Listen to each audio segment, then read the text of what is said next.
want you to. Don't. I don't want you to like. I just don't want you to think I'm boring. I don't want you to put you on the spot. Just think of your most embarrassing moment, and then we'll. I mean, it's been happening pop that recently, treasure but they chest. all involve a very. yeah.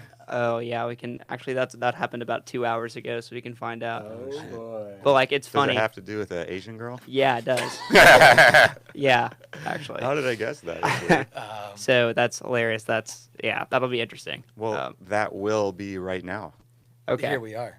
So, yeah, I guess a large part of my my leisure activities now are all like computer centric. I'm a pretty big computer nerd, so I'm always cruising the internet and Reddit and 4chan and all that shit.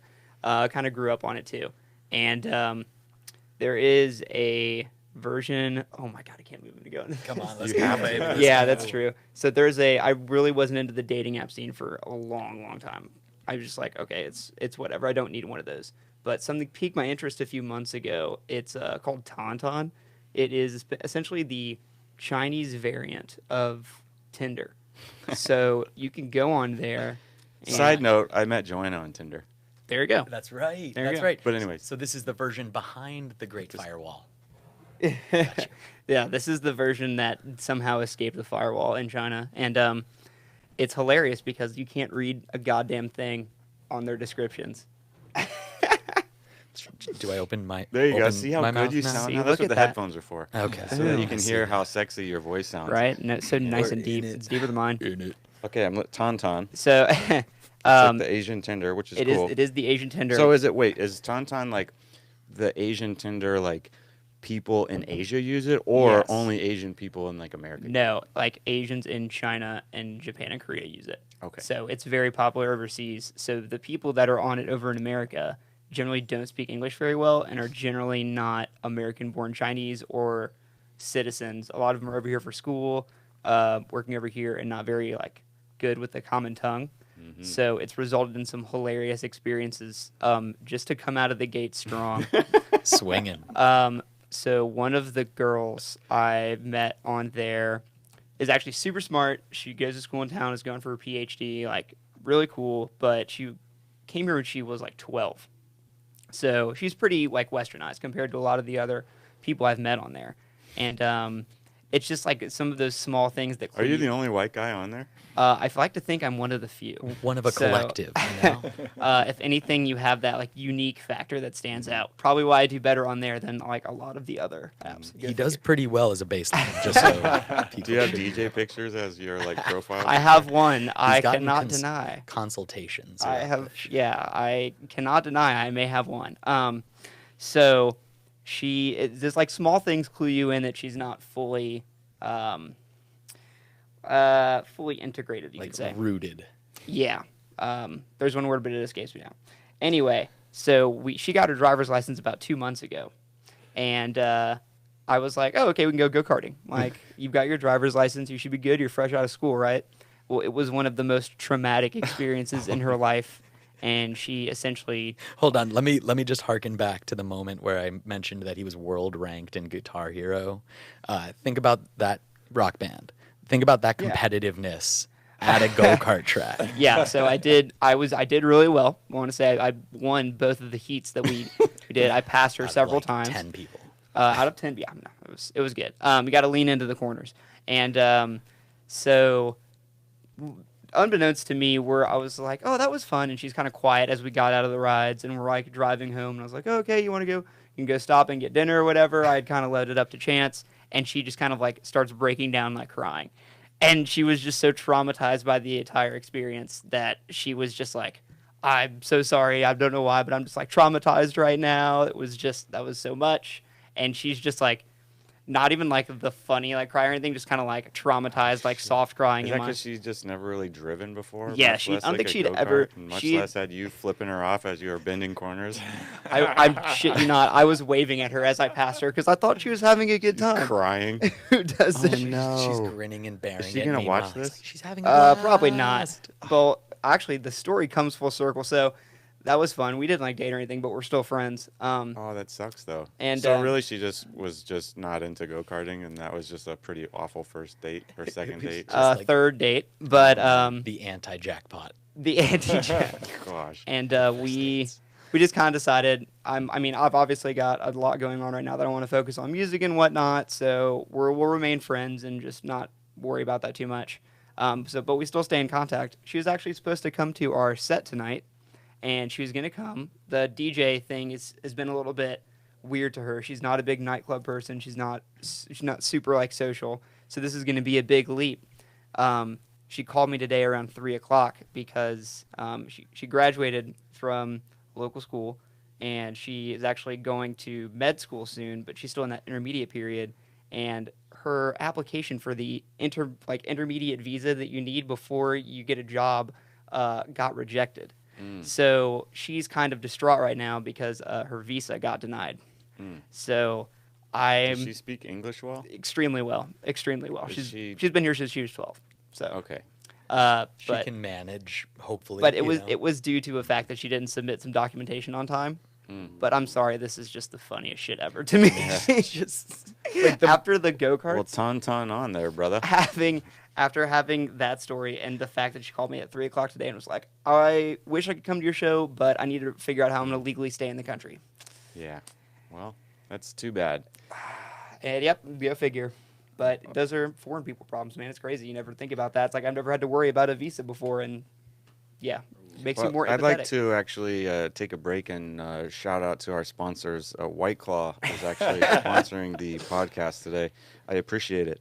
I'll be honest with you guys. I started off with a tea because sometimes these things go for a while and then you get a little too loose, and if you're crushing alcohol the whole time, you start regretting things as you watch the recording the next day. He looked at me when he said But, that. no. I was about Please to say, crush. get Sean talking. But I got these out. I got this out, and I was actually going to make fun of it because White Claws are a thing now, I guess. They're kind of like, I was going to say that they were extremely overrated because I've had them before, but then I just took a swig of this ice-cold black cherry White Claw just a minute ago, and it was so good. And I was like questioning, maybe they're not overrated. I'm not quite sure. No, it's anymore. I'll tell you, hang on. That's the power of the White Claw. It makes you question every decision you've ever fucking made.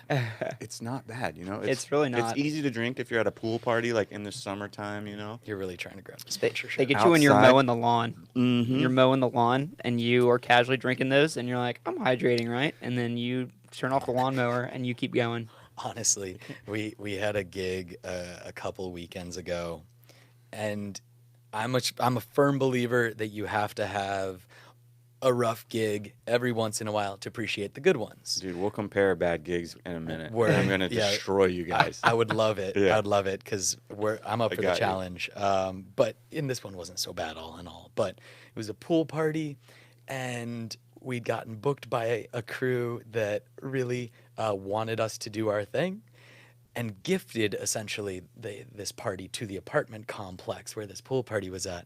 It turns out expectations were just not set, right? Like they did not know that we were coming in and slinging some tech house. Oh, gosh. And we tried to keep it pool jams as best we could, but still we were not playing Juicy J as the guy from the pool one guy was yelling. wanted Juicy Chase so That's why I bad. moved, by the way. Oh, from California over here? No, I moved from here to California You were like, Oh. "I'm to tired of avoid that this." because 10 years ago, that's all there was. There was no house Right, scene. There that's was no true. district. There was Yeah. 1150 and a bunch of hip-hop clubs, and my house music just was not fitting in. Interesting. But Word. anyways, carry on. Yeah, and point is, as sad as it is to say, the one redeeming factor that day was that we brought a brick of White Claws and crushed the whole thing and had a hilarious time. Nice. At a certain point, we reached a detente with the attendants of this pool. They were fine enough vibing out, and we were a brick of White Claw deep. Nice. So You get the spectrum, right? It's because you see, it's like the people who kind of enjoy it don't say anything. The people who kind of don't enjoy it don't say anything. You only get the comments from the people who are either having Dude, a horrible time or the best time of their lives. you're exactly right. I've actually said verbatim what you have just said probably 100 times because you only hear from those one or two people. And the internet is kind of like that too. You'll see it like in the news. Like you'll see a lot of people making a fuss because like it feels like so many people are like pissed off about one thing, but really it's just like some asshole that's offended by something, and it seems like, oh, all these people are like pissed off about like abortion, but it's not really. Like the majority really aren't. They're just like a couple noisy. Everyone's given the same platform, so they have. It's kind of like that level playing field really is weird when it comes to online things that lets the very 100%. Vocal minority be considered with everything else. So, and when you're DJing, just like you said, like if you're liking it and having fun, you're doing exactly that. You're dancing out there having fun. You don't care about the DJ. But if you're not liking it, you got to go. You got to go talk to them. Yeah, because you feel personally slighted that like you had expectations for this great time in whatever setting it is that's probably special for you, and then you show up and it just clashes with expectations. And then the casual party goer will always think that they know the song that will set the party off. Oh, word! They know for sure. No. $10 says this song will make them go off. Sorry, man, I literally don't even have it. I don't have it. That was always what I loved to do. That was and whether you were being honest or not, that's the go-to. Yeah, I would.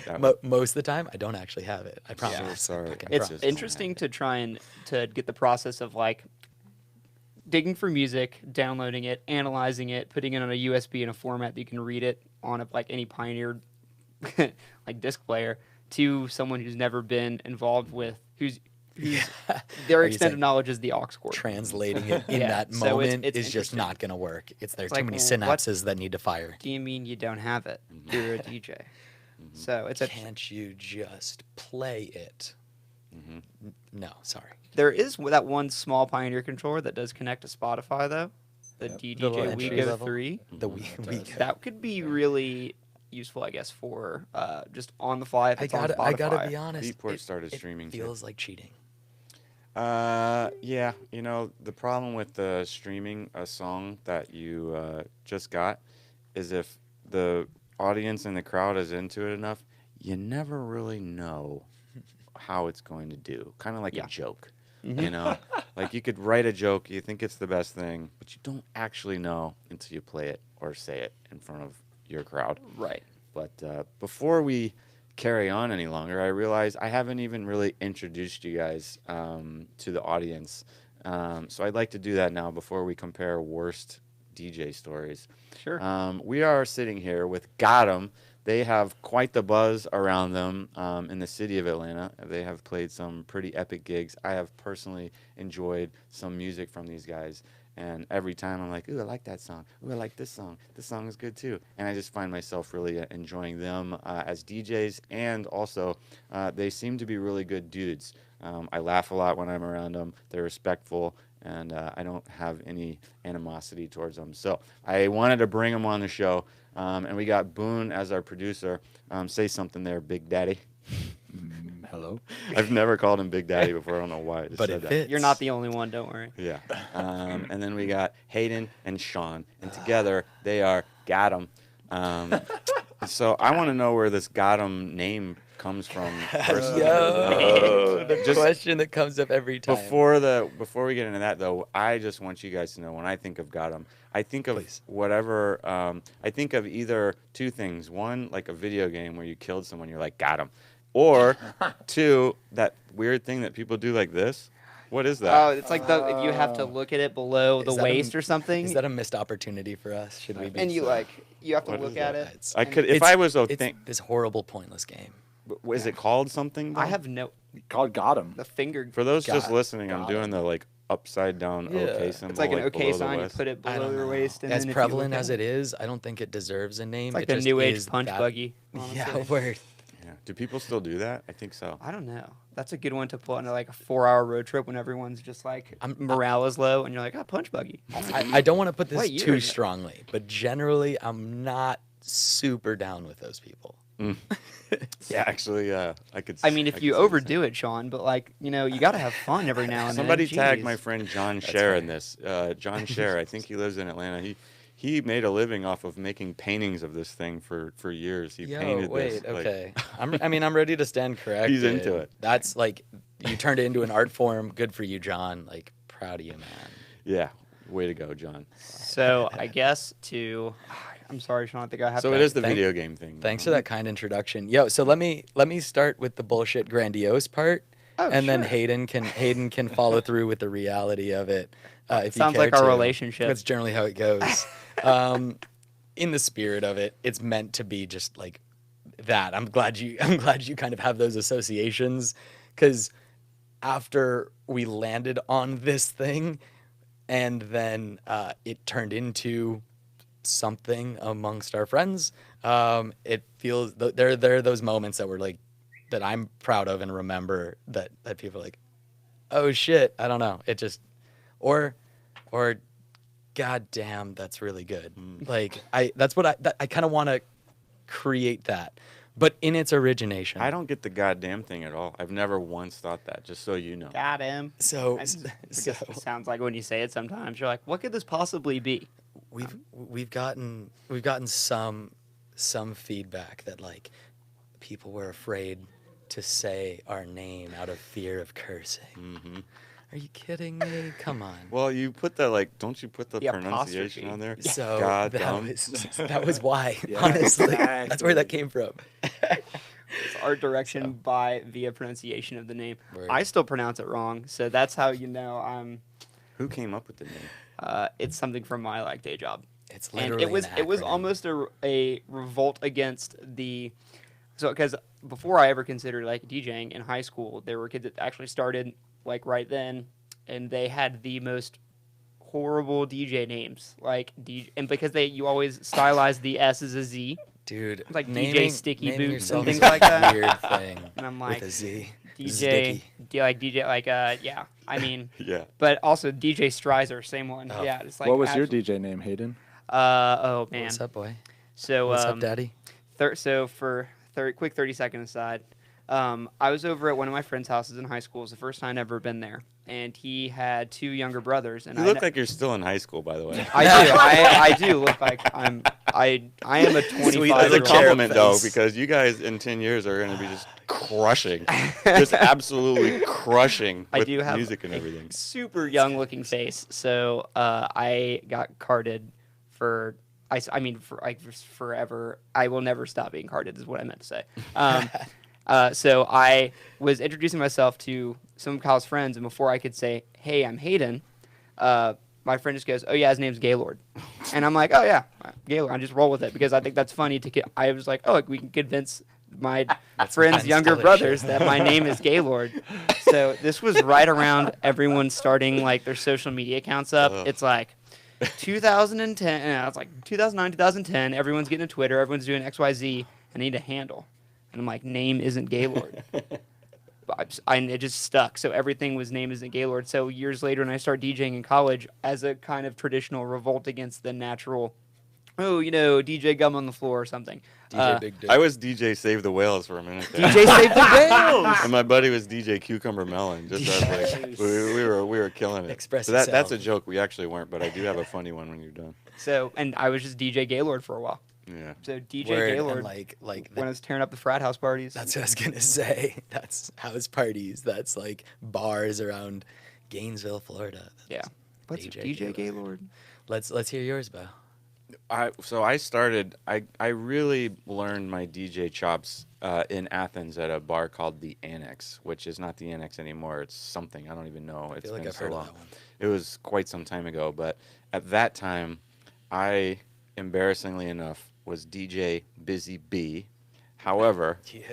at the same club on any given night, you could also see DJ Johnny D, DJ Bobby C, No. and there was a Johnny B there too. Where's the? But he went by Blaze, thank God. DJ A-hole.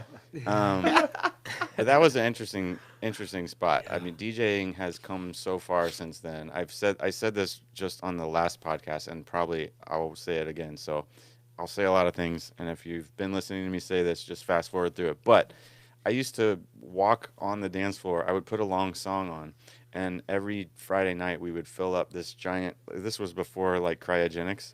Okay. We would fill up this big tank of nitrous, and I would pick it up. It was heavy as fuck. I would tip it upside down. I would go out onto the dance floor, and I would just unscrew it and blast the dance floor. Just Dude, it was like the highlight of the night too. It was really manual Literally riot. full tank. Yeah, it was $100 each blast. Oh yeah. Worth it. I just Absolutely fuck worth it. all of you. It was pretty funny. Nitrous? But Does everybody get high? Is that like they're giggling on laughing gas? I think it's nitrous, but no, it's whatever the cryogenics carbon is. Whenever the dioxide. It's a- comes down. See, I've always wondered what gas is in there because I tell people it's different things. Because I was thinking one night that Just if it's make it carbon up. dioxide, like wouldn't people on the dance floor suffocate? Yeah, boom. Look it up. Wouldn't everyone on the dance floor would Mr. suffocate Google. if we're being blasted with carbon dioxide? Because it's supposed to put out fires by depriving them of oxygen. So wouldn't it do the same to a dance floor? That's fair. Yo, That'd I be fucking a sick thing to have, like in the, like the Holocaust. You could go to a club and then just go, too soon. Sorry. Ooh, buddy. Ooh, Oh, man. man. Change Don't- the subject quick. There are a lot of quick. Jews in Atlanta. Don't bring No. that out. Sorry. So sorry. on the subject of Sean's Judaism, I like Jews. Word. he I has, like Jews, man. he has more I assume you do. Jews are down. more body hair than I've ever seen anybody his age. Word up, And all it's- you hairy people out there. Just fucking own it. It's quite scary because I have no body hair because I have yet to hit puberty like Bo I just mentioned.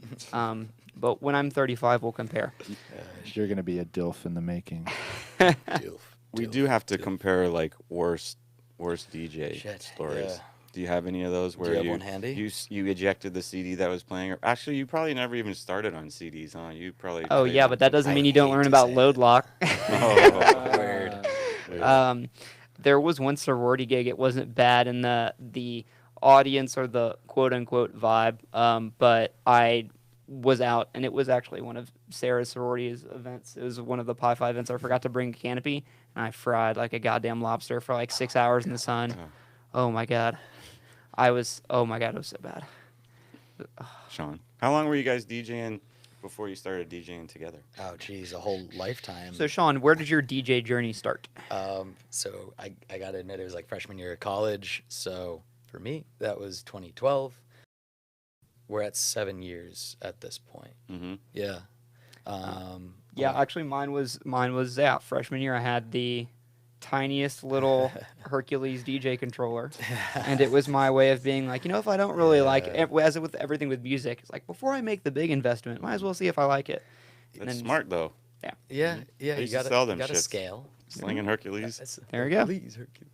And it came with like DJ Air or whatever the The software was. motion control situation. Yes. Those things got gimmicky, and I'm really glad to see that entry level DJ controllers have come back to actually teaching like raw skill rather than like motion control on the effects. Like that shit was As every vinyl silly. DJ just cringes so hard. Right. I mean, there's so many reasons to cringe, but that's true. Like That's a whole Holocaust separate jokes. conversation. That's something that we should never bring up again. I hope no one takes offense to that. Bo's because got dude, a my- podcast. my- Cringeworthy. My World of Warcraft account for 2 years was Dead Babies before someone made me change it. So I was a super edgy like 13-year-old at the time. So I was With like, the X's on your hands. yeah, no. This kid was in like death metal. I was in a metalcore bands. band as well. I was more of a punk What'd kid. you play? but- Guitar? Yeah, I played guitar and bass. Sick. So I Did you ever play any instruments? Did I played guitar? I still. Well, actually, no, I don't, because obviously, if I did still play guitar, I would have a guitar. in Yeah, here, you but- should, man. Yeah, I just don't really have the space, Word. but I'm gonna space, it's definitely get a guitar one of these days. But I played guitar pretty much from 7th grade until when I moved here. I sold my guitars to move here, so a year Shit. ago. Yeah. Yeah. There's that subreddit Blunder Years, and I took a 7th grade photo of me playing guitar on a stage at a guitar center with no one there, and I'm like looking off into the sky, and I Just still have dreamy. all of this baby fat on me, and you can see it in my 6 chins. Nice. It is one of the worst things looking back. But you, in that moment, high school, middle school, Yeah, middle school like, me. That was such a beautiful and important moment, right? Like, there are moments where even no matter how cheesy and like goofy it is in retrospect, it was pure. You were fucking jamming. It was pure. I don't think anyone really looks back on middle school though, and it was like, No. damn, those were some good years. Oh, not do. good. I'm not Really? saying. I played guitar in the 8th grade talent show. I played Silverchair. I don't know if Okay. you've ever heard of Wow. that, but By I looked back on that and I said, those were some good years. I was very confused, I, but I had a good believe time. that. Yeah, everybody's that confused is a given. You seem like such a like purely positive energy that it. I was came a total fucking goofball, from which the is where the roots. comedy came. I mean, I would be the kid that would like, excuse myself from algebra class, literally so I could walk across the hallway, trip and fall in front of the other class, and to make everyone laugh at me. There you go. That was the I plan. would do that Literally like regularly. Just have an explosive entry into Yeah. some entirely different situation. Yeah. And we had trailers at our high school too, and I swear to God, me Those things are and like thunderous. 3 other dudes would literally time the exact time on our watch. We would all excuse ourselves to go to the bathroom. It was me, Tyson, Patrick, and Brian. And we Conniving. would call this shredding trailers. So we would all go over to one trailer, and then on the count of 3, we would run and plow into it as hard as we could. And we On one side or all sides? on one One side side. all together. And so like the classroom would You've gotta be get in the rocking trailer, motion, and then right? all of a sudden out of nowhere it'd be like Yeah. and then we would all just run back. We would run back into our room. We would be dusting chalk off of our shoulders and giggling. Nothing to see here. All right. Literally like a bomb impact. I've got a good goofball one for you. Let's So hear it. freshman year of high school, there is you can buy this spray on Amazon called Liquid Ass, and it honestly, it's such a Boone brought that in here earlier. Why do you have that?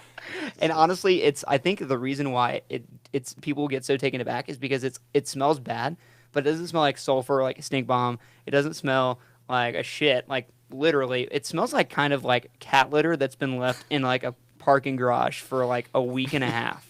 It's just this weird kind of like whoa. And I actually went to a relatively small all Catholic male high school. Yeah, go figure. So we had convocation every morning where we'd gather in the chapel.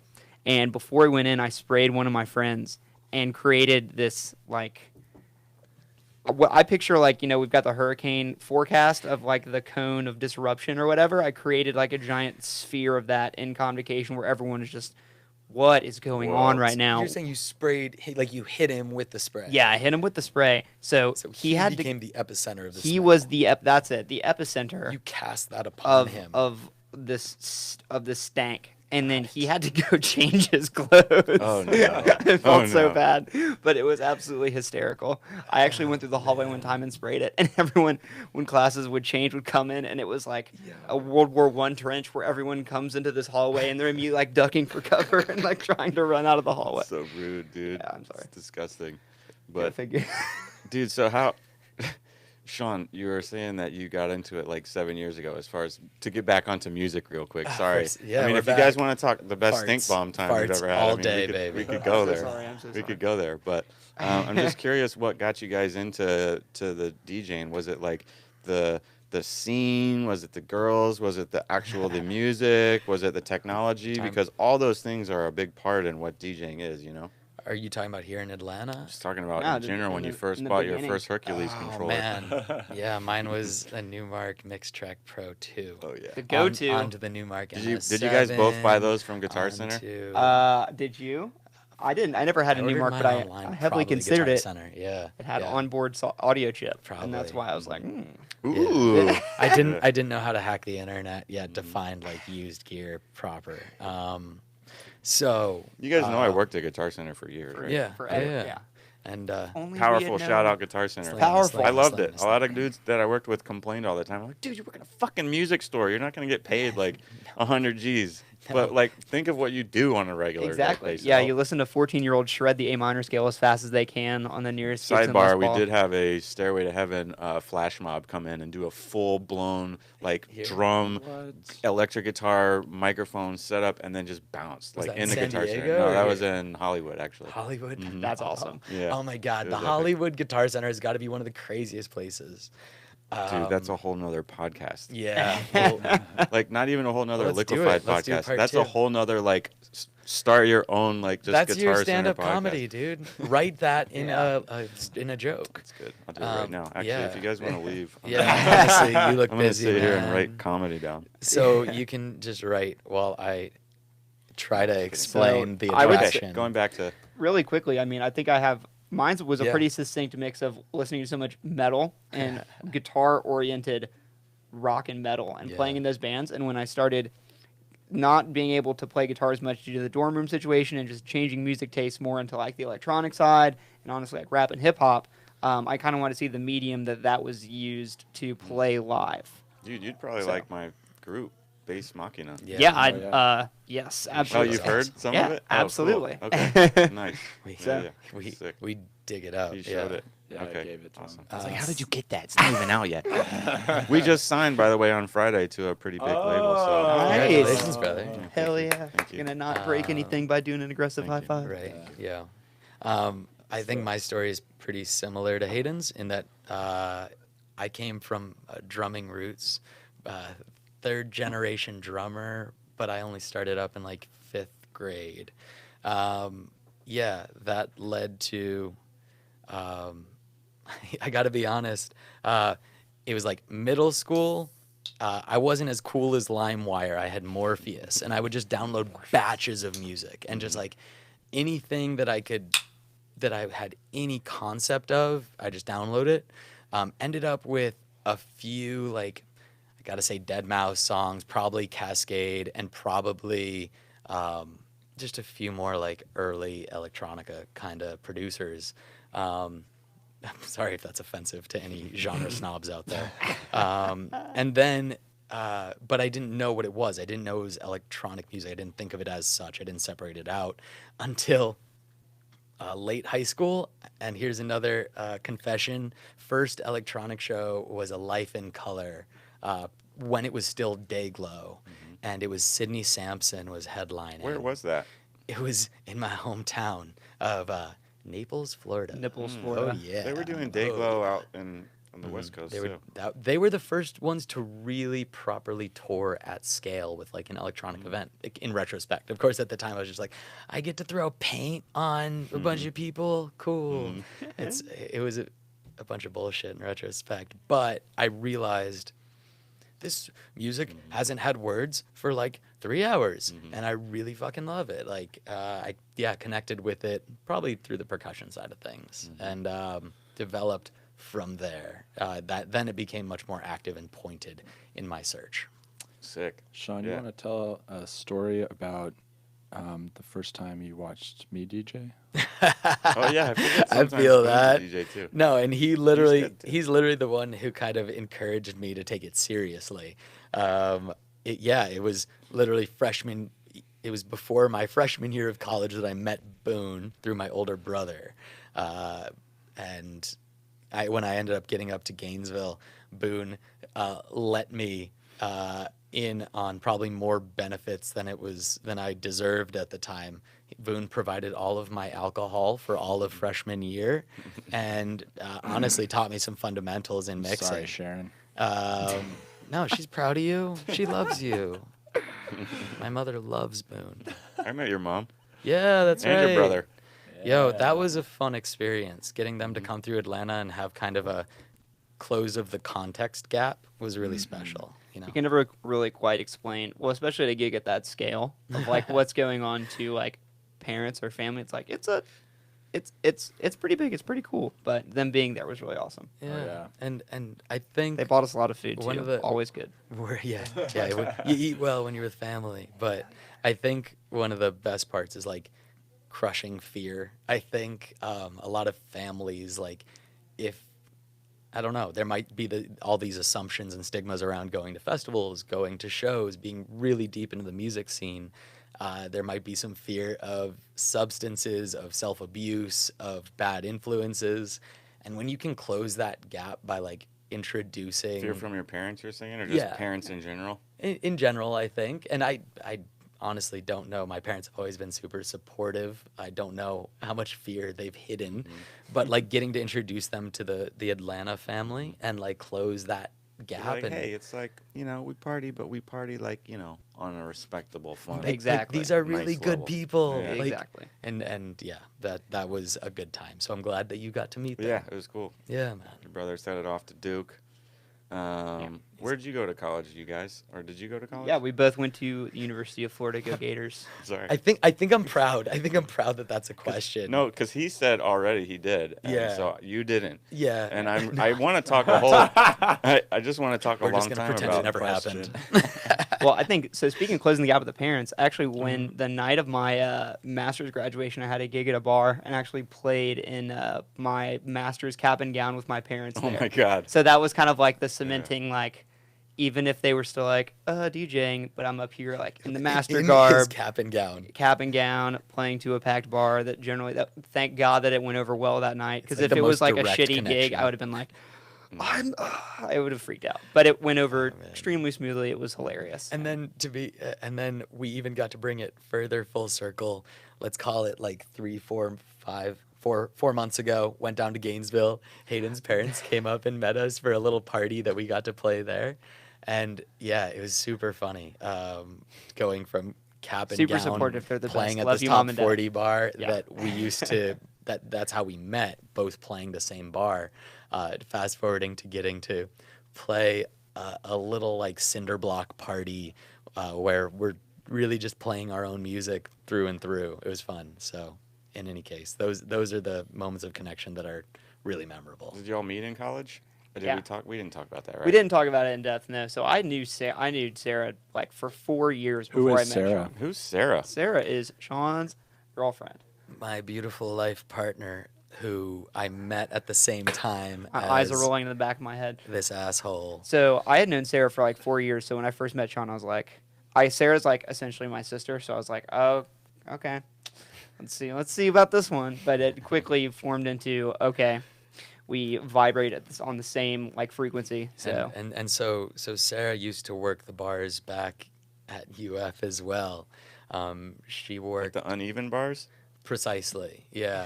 She can flip with the best of them. But she also worked at one of the largest format spots in Gainesville. So back at that time, in that context, I think, if I can speak for both of us as individuals at the time, like that was the place to play. Like that was the goal. That was the ambition. And she was the bartender there. And so it really lined up. Dude, did you play there? Yeah. Sick. That's kind of sick. It was sick. Shout out Melvin. He's not gonna watch this, but there Yeah, were he just is. Someone's gonna every- tag him in it. dude. right. Every It's fun. town has its own family tree, and like Gainesville's a smaller town, but it's a vibrant music scene, and it like I'll speak in this case for myself.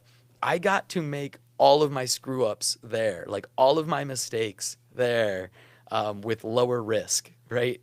Then come to Atlanta, and like all the risk is just putting on a good time for the friends and stuff, and so that's actually, in my opinion, quite higher now, but I've learned the lessons. long story short, Sean now mixes immaculately. Every show is his best show. He has no more mistakes Who left is to the be better made. mixer between you guys? Him through and through. He's not even gonna try to deny it. Like this dude is a technical wizard, both on the prep and mixing. What's your front. favorite effect on the 900? Ooh. Okay, I would say to not make it like too like everyone knows that you're using effects. I would say reverb at 25%. You can go ham on the dry wet without making everyone like, wow, something's going on. He knows how to use effects. Yeah, it's like, what is that? That's Or like good. just super hardcore flange, 2 bars, and everyone's like, what the hell is going on? Where Being did that come abducted. from? Yeah, 25% Reverb's reverb. good. I actually have asked that question to a lot of people, and almost no one says reverb, and I think reverb is one of the best ones too. And I didn't even really start using it until like way late in my like DJ career. It's because it's so subtle. It's so, because if you're starting to use like a crazy echo on like every single drop, it's like, okay, this is something's abnormal about the mix and what's going on. Reverb all the way. Yeah, I mean, we draw from a lot of influences, but for me, one of them is like really long form mixing and really trying to keep it minimal. So, and Hayden's gonna roll his eyes probably again because I don't always stick to that. Or you deserve to roll your eyes, but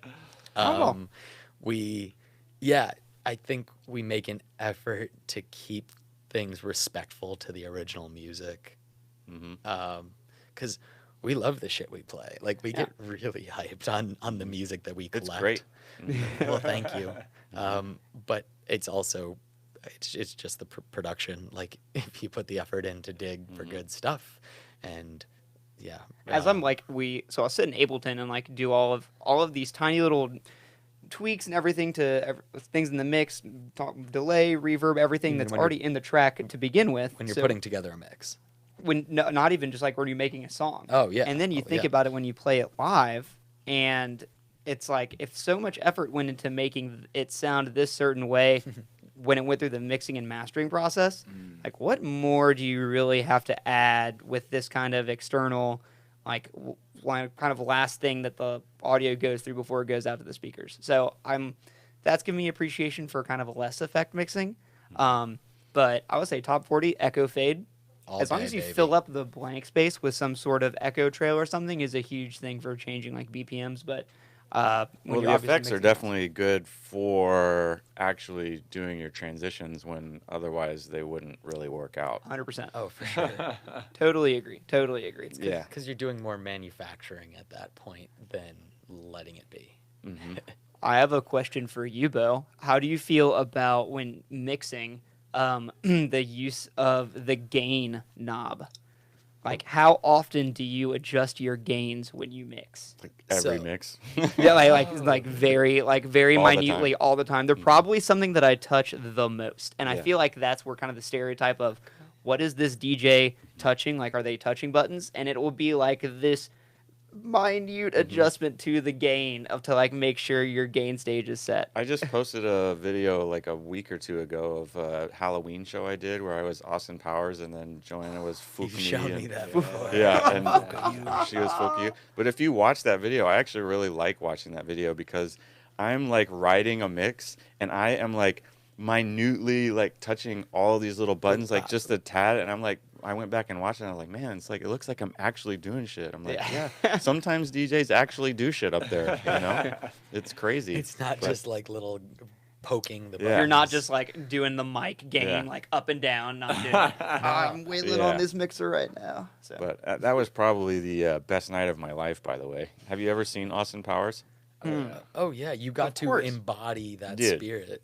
And it was Halloween and everyone was in costume and I was playing like a packed show and all my friends were there at the table, and when I was done DJing I went up to the table and I like didn't know anyone.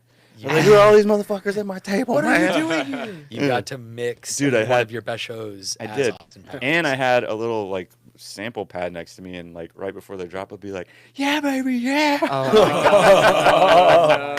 You cheeky bastard. Yeah. That's so hilarious. Dude, it was a ripping good time, I must say. That was quite the show. You actually. hold on to those really fucking good ones. Yeah. that was- Halloween is great because everyone, their barriers are a little bit lowered too. Because, Mhm. I mean, the people who are willing to kind of like, I'm not just talking about like, slutty garbage worker, slutty nurse, etc. But like, people usually are kind of like on display at Halloween and they'll kind of be more outgoing, anything. And those are always And I've so much always fun. lucked out because my birthday is like on Halloween, so I've Oh, always is it? been able to What? like kind of Hell edge my yeah. way in to the clubs and be like, "Hey man, it's my birthday. You haven't booked me in a while." Hey, by the way, You know, and then should It's a do this. leverage point. And then I kind of have been able to play some really amazing Halloween shows. Actually, I just posted today a Halloween show that I played, actually. So Blau played at Harrah's Resort one time, and I can't remember where we were, somewhere in California, but he was supposed to play till 3 a.m., but he like wasn't feeling good. I had a GoPro strapped to me because at the time it was like I can't remember what I was like some weird costume, but it made sense for me to have a GoPro. Plus it was like for sure the biggest show I'd ever played, so I didn't want to like, no one was filming it, so I was like, fuck it, I'll film it myself. It was a big festival with 7 stages, and the festival closed everywhere except main stage. They closed at 2 a.m. and my set was at 2:30 on the main stage. Oh shit! People were hungry So for it. everyone left all the stages and came to main stage. But Blau was like sick, like legit, like throwing up. So I had to go on early. And That's not good. I don't know what the point of the story was, but yeah, I can't. It was But one it of was the a good best show. gig Yeah, of your Halloween life. shows. It was You pretty remember good. that shit. yeah. Really But I good. did Yo, remember it. Good Yeah. to know your birthday's it's on Halloween. It's 2 days before. Okay. Joanna gets pissed when I say So it's it's on gonna Halloween, Scorpio but boy. I say that so people will Okay. remember. And No, we're give me gonna presents. celebrate your birthday, brother. So, really quickly, can we come full circle and find out if we're gonna kill someone in the club with carbon dioxide or?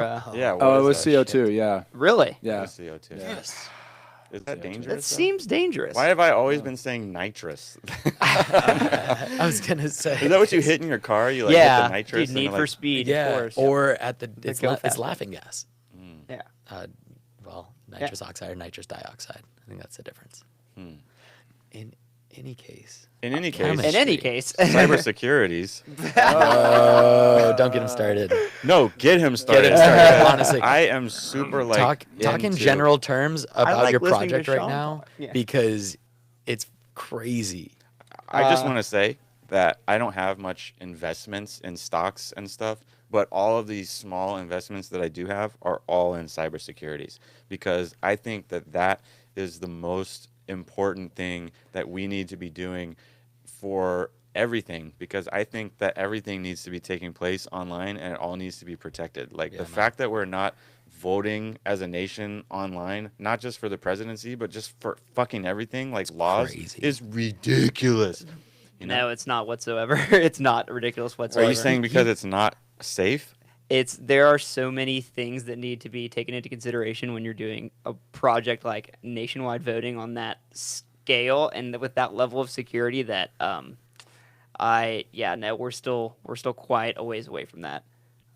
That's overwhelming to me. I mean, I'm with you. Nah, I just got overwhelmed. It's Even with blockchain now, you can bank online. Why can't you vote online?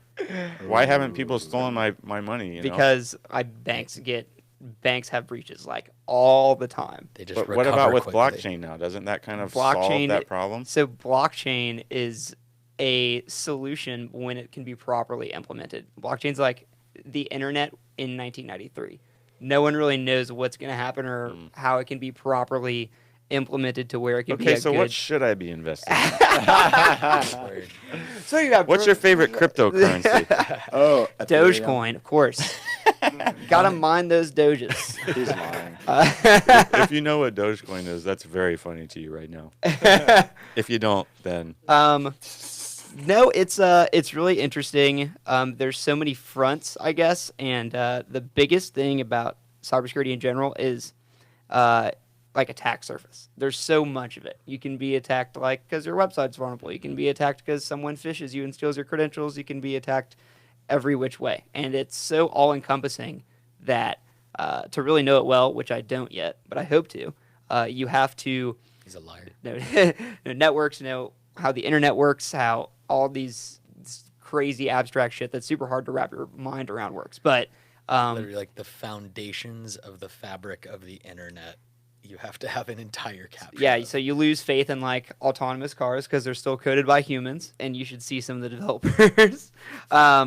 And yeah, it's very interesting, but we're far from like. But in my mind, wouldn't you be able to take an entity like the government and have a platform like Facebook where you have a profile on this platform and then you can give your feedback to things like how you feel about like a bill that might be passing, how you feel about abortion, how you feel about like these hot topic push button issues? Wouldn't that be isn't there a way to make that like legit? So if you're you can suggesting see- like every single citizen have a complete profile of themselves online controlled by the government? not It gets really 1984ish, and it's a super I totally slippery agree slope. with that. Which, I understand that something like that could happen. There's just so much space for a little thing to go wrong that it kind of screws the entire thing over. It but would. if you look at it right now, everything's already wrong. It's Yeah, like, that's shit true. is really fucked up right now. Yeah, you know? I concur. So moving forward, you know, I understand your kind of like caution, but wouldn't there be a way to just, you know, our leaders, as fucked up and as everything is, most of them do Fucked up actually want to everything do is. good. How You know, like fucked up everything is. you know, It's a Hannah Wants reference. God. I didn't get it, so I'm gonna keep talking about Congress. Please do.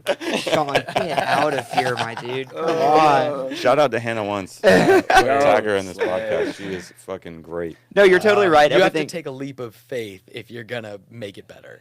I'm just saying, listen, check it out. So the Congress, senators, the government, it's all fucked. But if you look at the individual people, 95% of them actually do want to do good things. Yeah, So- 100%. No, So if they had the way people actually felt about things, like of these issues, posted to a platform, like, Bo likes, X, Y, and Z, and he appreciates this, you can bulk everything together and find out what the public actually wants. So the problem you have is that someone's got to be the buck has to stop somewhere with all of that data storage, and it's either going to be A, the government, which is not good, or B, it's going to be a giant, massive private company, which is also not good. So it's all about the fact that at the end, if you have this giant database of everyone's information and where they can express themselves, and that should be your solo DJ name, database. If that doesn't already exist on SoundCloud, I will. If DATABASS doesn't exist, I will lose so much faith in humanity. Oh, it's a record and then label. we'll create it, and then it's a record label. Yeah, there's Perfect. just so many like small concerns and regulations, and people don't do. It's kind of like a lot of people own cars individually, but you're not going to try to fit everyone in this giant nationwide car, I guess. Like, you're not trying to try and fit 400 million people in one car. Something's going to happen. Ever, though, or now? I think it could possibly happen. It's just, I'm telling you, it's all about who is going to be the owner of that central data repository with everyone's data. Right now, it's the private companies with, like, Cambridge Analytica and shit like that. But it's something that we can strive for sure. Do you know much about quantum computers? I know the basis of them and how they function and how they're supposed to solve issues using like superposition, representing like binary digits, which is crazy to me. But they also look like chandeliers if you've ever seen one. Yeah, they're crazy. Yeah. Right now. But I heard when they get their shit together in a few years, all of this hacking and encryption is out the window. They're going to be able to get into everything. Yes, and it's a huge unsolved problem, and it's almost like insurmountable to like a lot of people right now. It's just so of being able. It's just like a fundamental computing difference. It's like binary is either 1 or 0, and then now all of a sudden you have these qubits that are somewhere in between 1 and 0, and all that would happen is it would render traditional forms of encryption completely archaic, and they'd never like RSA. All of these different things would never work.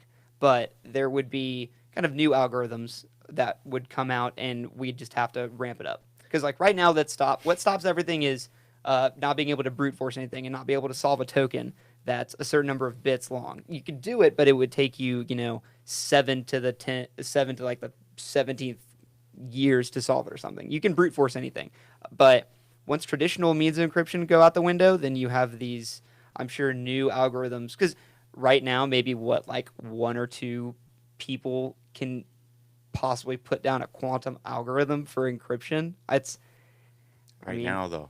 Right now, I mean, at a time, 1 or 2 people could write down standard algorithms for standard computers when they were giant machines in the 1950s that had to fit inside a warehouse. Write an algorithm.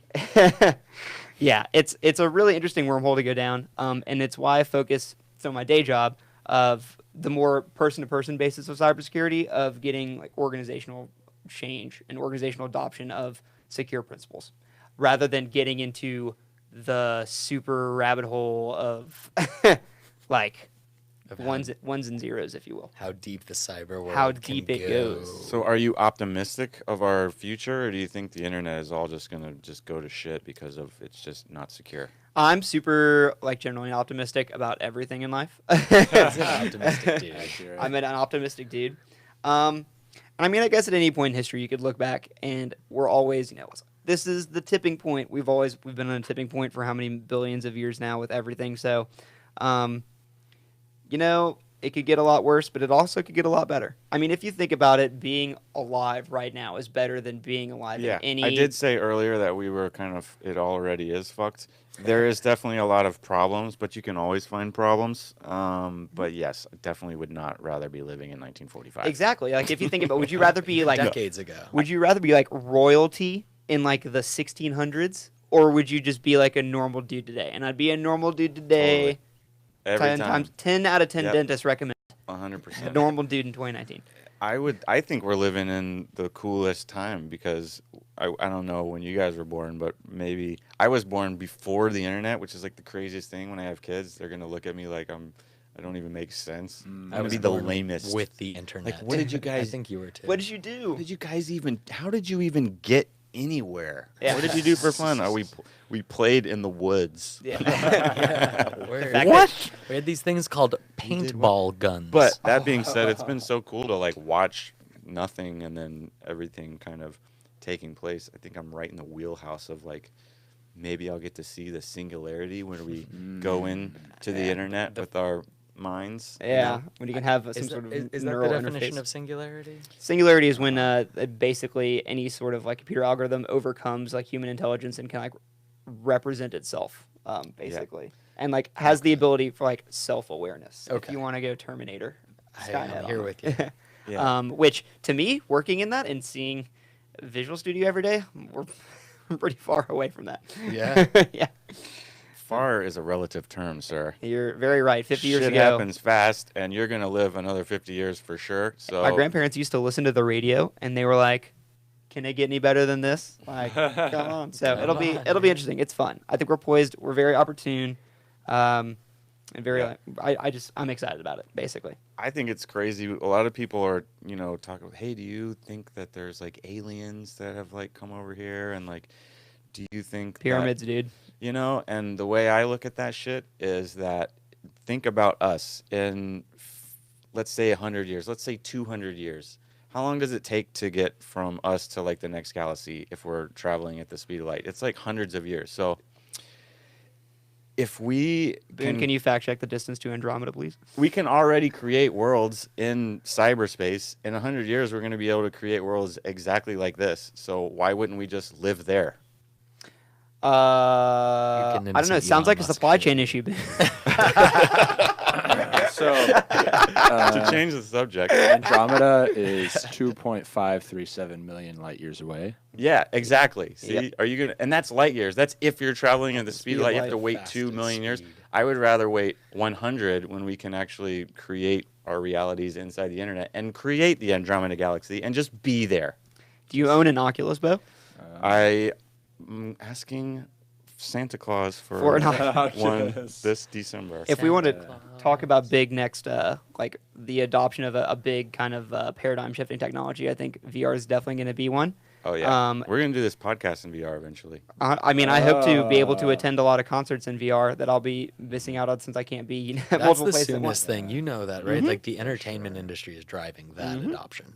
100%.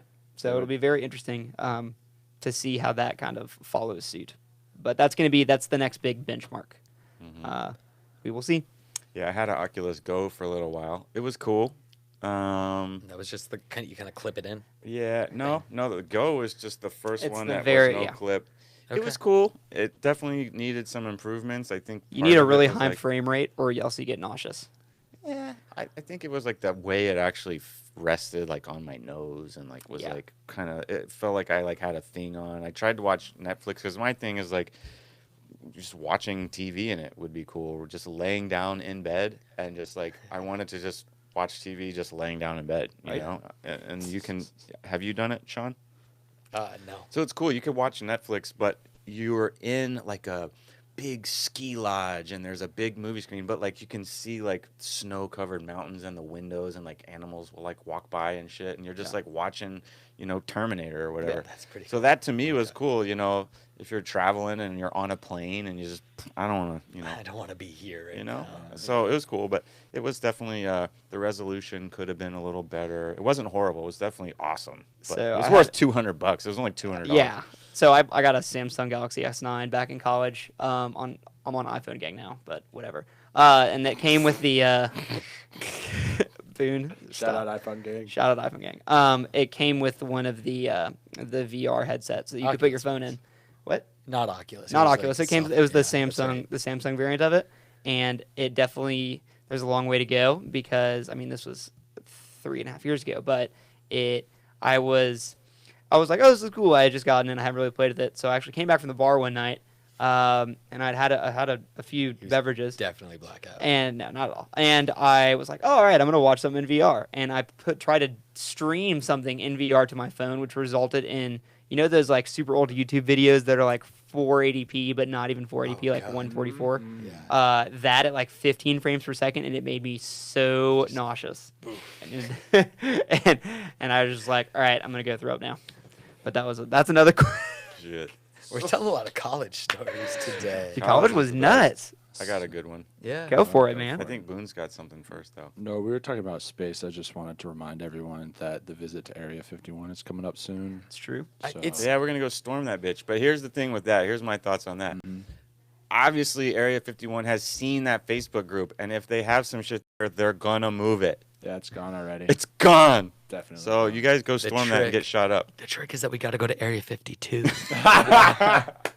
There we go. Oh, my God. That's the evacuation plan. But back on the college stories, and this is going to tie into the worst DJ story. You were in Athens. I was in Athens. I went to the University of Georgia. I majored in communications because I wanted to be a stand-up comedian. Okay. And then I ended up DJing at the Annex back in the day when I literally walked in the club, asked for the manager, gave him my demo CD, and he said, okay, well, DJ here for nobody for 1 hour. And then I did. And then he's like, okay, you come here Friday night and you DJ and we see how you do. So I invited everybody I knew. This was your blowout moment. They all came. And, like, I think that's the reason why he liked me, just because all my friends came. And he's like, oh, Bo comes and all the friends. You guys have a good following, which is, like, going to continue to build your bookings. But anyways, a couple of months after that, I had a little Newmark CD setup and a mixer. So I actually started on turntables, and then I got the CD players, and I had just got them. I got them. It's perfect. So I had just got them, and someone booked me for a fraternity party. And I get there, I set up, I got my speakers and my turntables, and I'm in a room, pretty small room. Are you just rocking PAs? I'm rocking, just two. No, I just got two. Just 12s or 15s. I don't even know what they were. Clip. Yeah, totally. It's kind of a small room. I was expecting like 100, 200 people there max. Probably not even looking back. It's probably just like $100 or 100 people. But I had just gotten the equipment like literally a week before. And the dude that had booked me, he's like, okay, just start DJing and we'll file in a little bit. I'm like, okay, so like, but he's like, but DJ, like, it's peak hour and play like your best shit. Like, go super hard right now. So it's me. I'm in this room all by myself. It's kind of dark. Yeah. I'm going super hard on it. I'm playing. I don't even remember what I was playing at the time, but and then all of a sudden, like 50 girls just walk in, and it's like, I'm like, oh my God. I was definitely single at the time and loving it. And I'm just like playing all my best shit, and they're just in there. I'm like, oh man, this is like really cool. I definitely am digging this DJ thing. And then like 50 dudes walk in, and every single dude has a bottle of champagne, and they're spraying everything, and it's going all over my shit. Oh, no. And I'm like, no, not my shit, not my shit. And it got all in my shit and fucked my shit up. Your brand new gear. Yeah, my brand new shit. Oh all my God. They gave me some extra money, but I ended up having to like take those things back. I was like, took them back to Guitar Center. I was like, I don't know what happened. They just broke. I'm convinced that's why CDJs cost so much. They open it up and beer spills out, or champagne, as it were. Yeah. That's why DJ and CDJs cost so much, is because they're plastic, but you can take them to Burning Man and shit, and they'll still work. See the YouTube videos of the guys like, cleaning my CDJs after Burning Man, and they're pretty much made of clay, so you just have to like jackhammer it off. Dude, it's so Here, I'm gonna hit you guys with one more CDJ story, and then it's actually kind of getting late. That kind of flew by quickly, but I think we got to get out of here. You guys got a show to play. You always got a show to play. Good for you. But so not until 11. This is so much fun. Yeah, we'll do it again. We'll do it again sometime. But so back to CDJs breaking. A very similar story happened. Was playing a show in San Bernardino for a party called Sugar, and there is a dude called Porn Score. He was the guy who booked it. Crazy guy.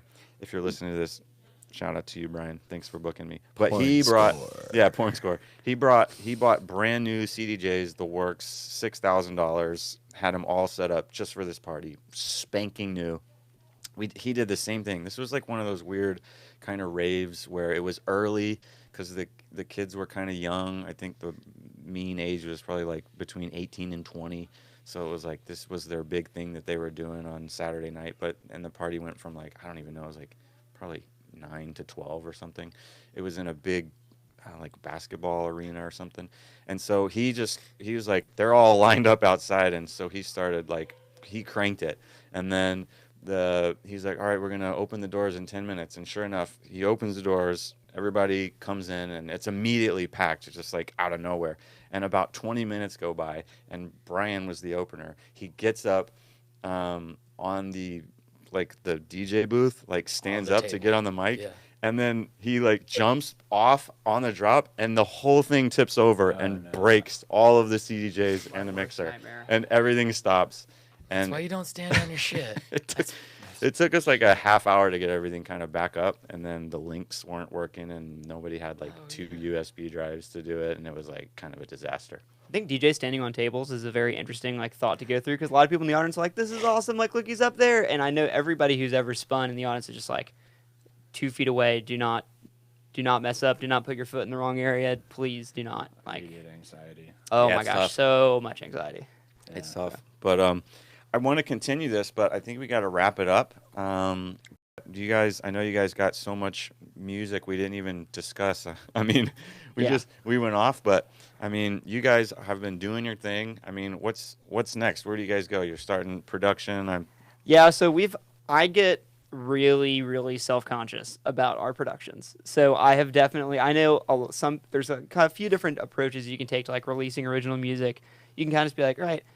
Like the iteration of like, all right, here it is, we're working on something different, here it is, and you get better every time. But I've just kind of been doing that. We've been doing that without really releasing any of it. So what I'm just trying to get it's really difficult to get a track sounding super, super clean and super unique and finding a really good sound.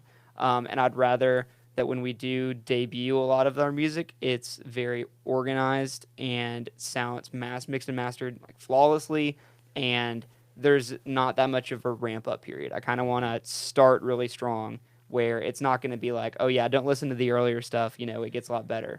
Mm-hmm. The recent stuff's a lot better. You're a smart dude. So yeah, that's me. Don't listen to my earlier shit. It gets a lot better. So I mean, Sean's heard it a bunch. Boone's heard it a bunch.